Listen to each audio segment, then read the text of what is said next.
tàu cho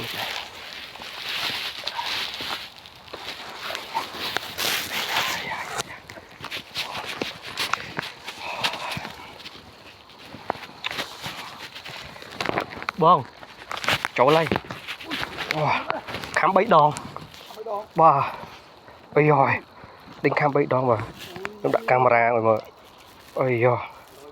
ôi bẫy đòn rồi wow nhung tim đó cố thẹn từ vinh nhung tim đó cố thẹn từ vinh con ơi này còn loang đấy con khám bẫy đòn con ơi wow ôi khám bẫy đòn đinh khám bẫy đòn rồi mất nha không đa đi nhưng chó bông đâu nhưng bỏ mấy bạn nhưng bỏ mấy nhưng bỏ coi nhỏ bán thọt nè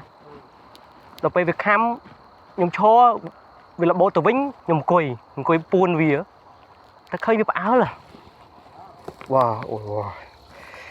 ôi chết năng con ơi